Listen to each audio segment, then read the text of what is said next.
Polisi membongkar kuburan kucing di rumah yang diduga menjadi lokasi penjagalan kucing di Medan, Sumatera Utara. Polisi menemukan bangkai kucing jenis Persia milik Sonia yang dilaporkan hilang beberapa hari lalu.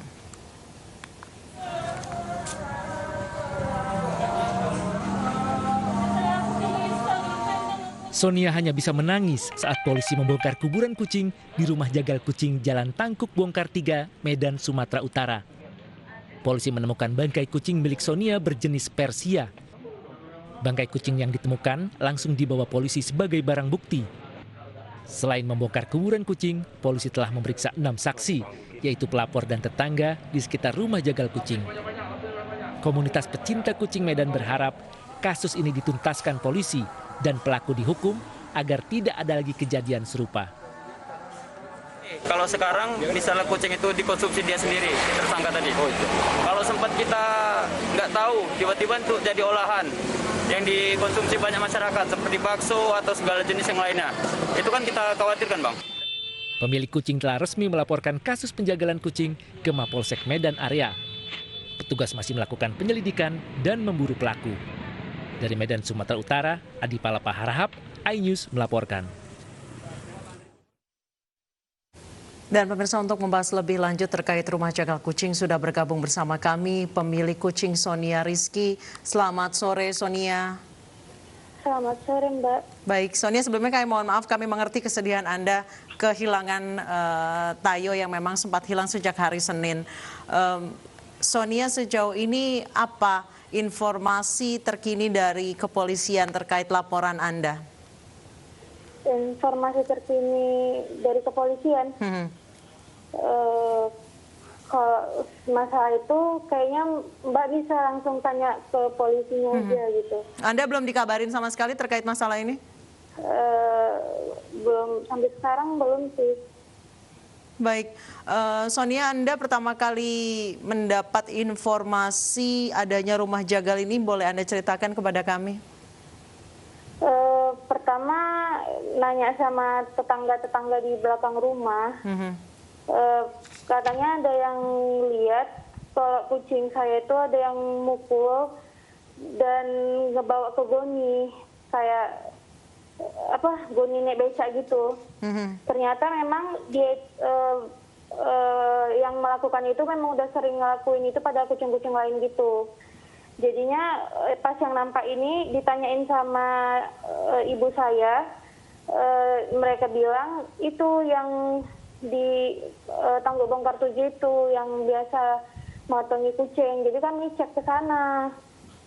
Pas udah sampai sana kami tanya-tanya, akhirnya dapatlah rumahnya. Pas udah nanya sama anak-anak gitu, akhirnya dikasih tahu rumahnya.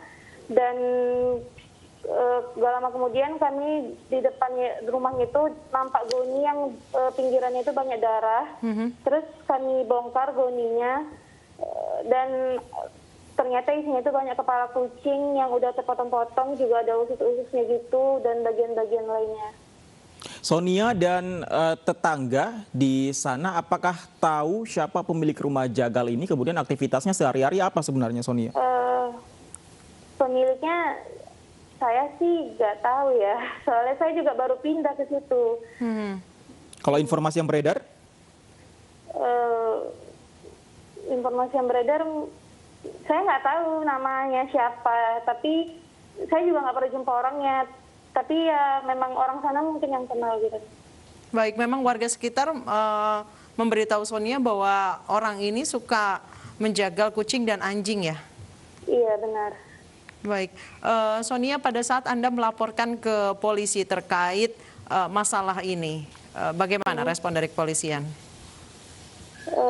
Responnya, kan saya 2 kali melapor tuh, yang pertama sama yang kedua. Kalau yang kedua responnya baik dan berjalan dengan bagus. Baik, Pak, laporan pertama seperti apa, Sonia? Laporan pertama mungkin kurang menyenangkan. Mungkin juga karena saya salah melapor tempat, harusnya mereka bilang itu bukan kawasan mereka, tapi di kawasan polsek yang lainnya gitu.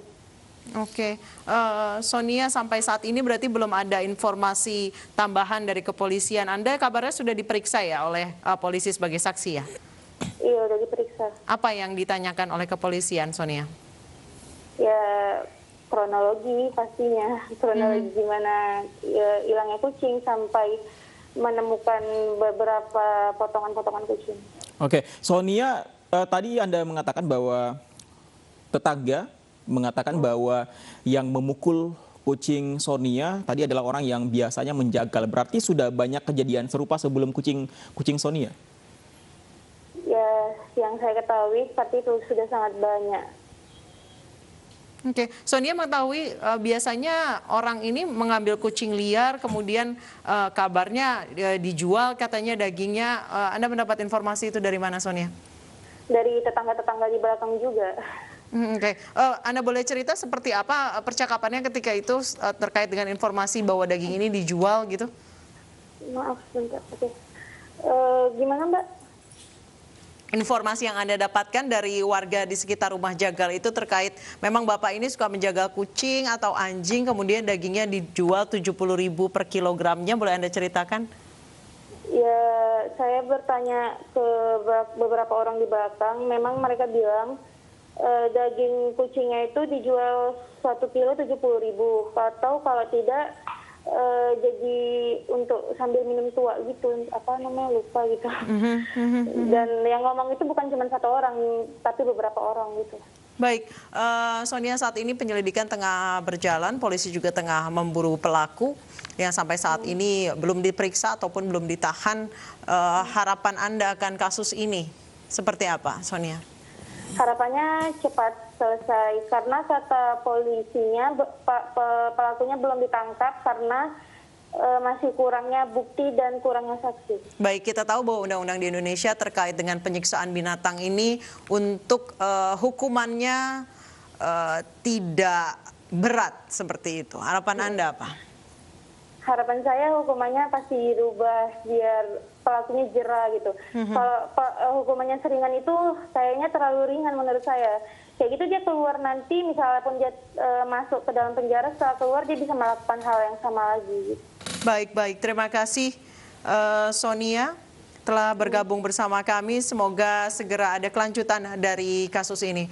Pemirsa, seekor ular piton sepanjang 2 meter ditemukan bersembunyi di sebuah rak piring rumah warga di Marusu, Sulawesi Selatan. Diduga ular piton masuk ke rumah warga melalui saluran air.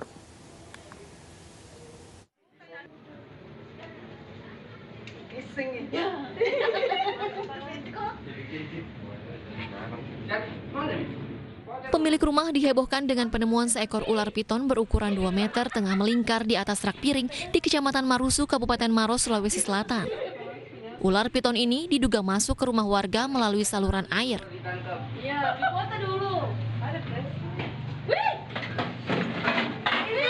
Tim Animal Rescue Damkar Maros yang menerima laporan langsung mengambil ular piton. Warga kaget karena pas diangkat pancinya ternyata ada ular yang di dalam. Diduga dia masuk lewat saluran air karena kondisi rumah di belakangnya itu rawa dan di sebelahnya itu banyak tumpukan-tumpukan kayu yang dalam keadaan basah. Usai dievakuasi, ular piton ini langsung dibawa ke kantor pemadam kebakaran Kabupaten Maros dan akan diserahkan ke BKSDA sebelum kembali dilepaskan ke alam liar. Dari Kabupaten Maros, Sulawesi Selatan, Wahyu Ruslan, iNews melaporkan. Jenazah Kapten Afwan pilot Sriwijaya RSJ 182 dimakamkan. Informasi selengkapnya akan kami hadirkan usai jeda.